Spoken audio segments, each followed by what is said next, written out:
G'day, Josh here with another Call of Duty mobile video.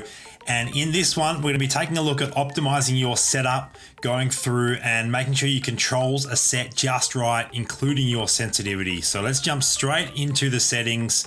We're going to go through each section here basically, and I'll talk you through exactly what my settings are. Joystick sprint is on. That means that when you push the thumbstick up on the joystick, it locks into sprint mode. I spend most of my time sprinting, so that is super useful. And the ability to quick run from prone position is also quite handy. I don't like fast throwing grenades though, as I like to cook my grenades, which means hold them in the launch position for a couple of seconds so that when they land where I'm throwing them, they explode instantly. They don't give the enemy any time to get away. So I turn that off. I have the left fire button turned on because that's the one that I use. I don't use the fire button with the auto aim or with the aim joystick as well. I hide that off to the side of my display and I just use the static fire button. I'm a claw player, which means I'm a 3-finger claw player. So my left pointer finger is actually the one hitting the trigger in the top left hand of my screen. Slide while running is immediate. I want that to happen as quickly as possible.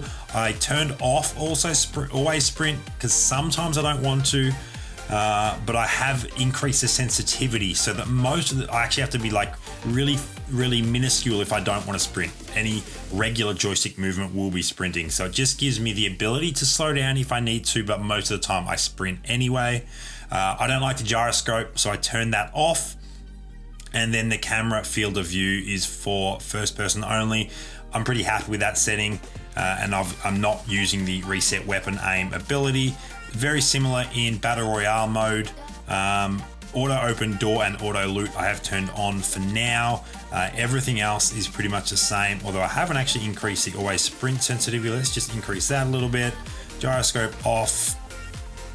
Why is that zeroed out? That's weird. I want that up to about 30.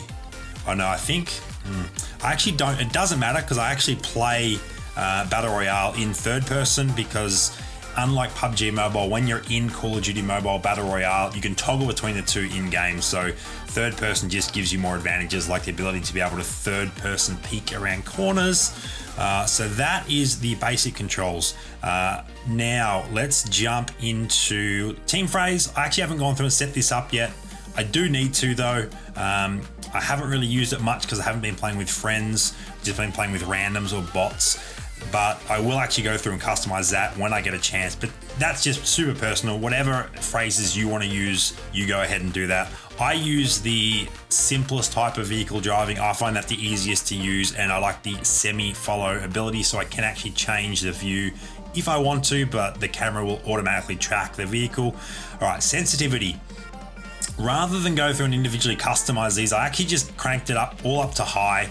It can take a little bit of getting used to, but once you are set with high sensitivity, it does actually give you the best control over everything in game. You can of course go through and individually customize these as well. Getting your sensitivity right is a very personal thing. The only thing I would suggest, aside from playing on the higher sensitivity that you get used to, is turning off turn acceleration down the bottom.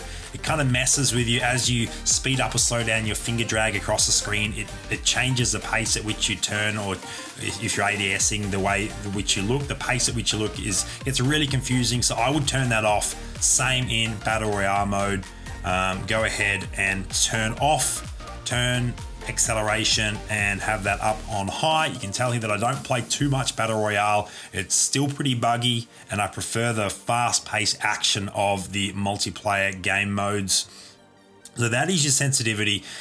The best thing to do is just jump into unranked matches if you're not that hassled about, or if you're worried about losing ranking or whatever. I don't even know if you can lose ranking, but jump into just random multiplayer matches and experiment with it. That's the best thing to do.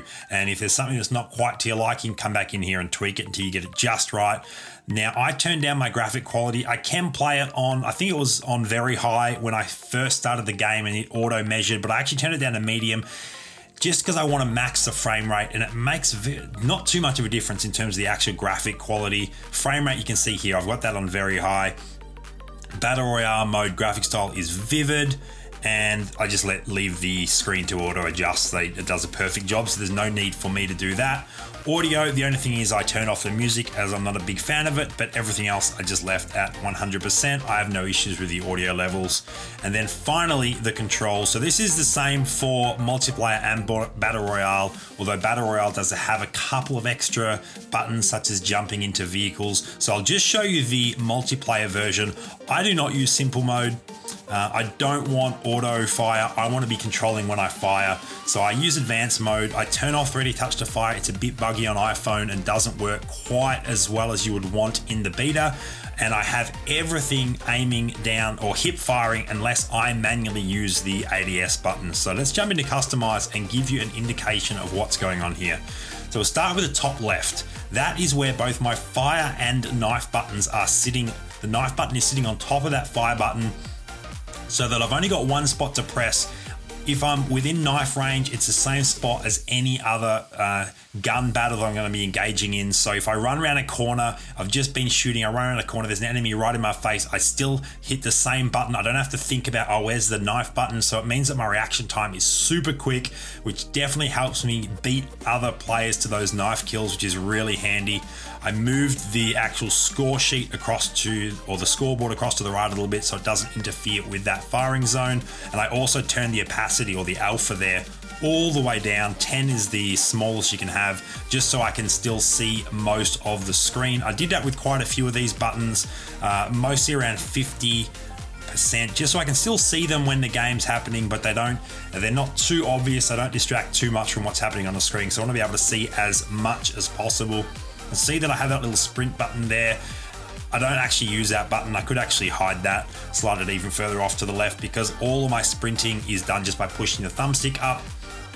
But having it there doesn't do anything. So on the right hand side, I've got my crouch and prone buttons. You also slide if you're sprinting, and jump and climb button there. I'm very used to those positions. Also super used to that ADS position from playing PUBG Mobile, as well as the reload being a little bit to the right. You've got your skill there as well for when you need to use that. That's the cancel out grenade button, plant the bomb, and pick up weapon button, as long as the weapon switching and your score streaks down the bottom there, your HP and your current score streak points on the left. The mini map, of course, I actually increased that just a little bit from its regular size, and then I moved a couple of these buttons over to this position so that they're not interfering with the reload and aim buttons. The most important thing really is the firing button top left, which I use my pointer finger for, then the thumbstick bottom left, and then these two, or the ADS button really. So anywhere else I touch on the right hand side of the screen that isn't on a button is just moving my view. The thumbstick is moving my actual character, and then the third finger coming in and firing when I need to. It takes a split second to go from moving to ADSing. I can already start firing and then hit the ADS button, so I'm getting bullets at my enemy before I actually scope in, which is super, super helpful. And then everything else sort of fits in around those positions. So that's for me playing on. This is an iPhone 8. I've got pretty large hands, so that's the setup that I've got. Yours will be slightly different. There is and I've actually hidden it off to the side of the screen. I can't even remember where I hit it. Maybe off to the top left somewhere, but you can't grab it anymore. There's a firing button that also has a joystick inbuilt. If you want to use just if you're a regular 2-thumb player, you can use that fire button. So you can press that, you're firing bullets, and you can still actually aim a little bit, which is really, really nice. But I prefer the control that playing with 3 fingers offers me. It takes a while to get used to playing 3-finger claw. 4-finger claw is even harder, but I don't know. I kind of like having the phone grip tightly in my hand, so 4-finger claw doesn't quite work for me. And I feel like there's no speed difference in the way that I play with 3-finger claw anyway. So this is my personal setup. Once again, kind of like the sensitivity, it's going to be unique to you. You've got to get in and play around with it. Now, this is kind of similar to my PUBG Mobile setup. I've played PUBG Mobile for quite a while now, but I still tweak this. I'd go in and play a couple of games and I'd come back and make a tweak. And so this it's kind of been pretty stable for a few days now, but the first week that I had this game, I was coming in here sort of once or twice a day and moving things, changing things, increasing things. I've increased a lot of button sizes to their maximum. You can see that scale there. So I max out scales so they're easier to hit, things like that.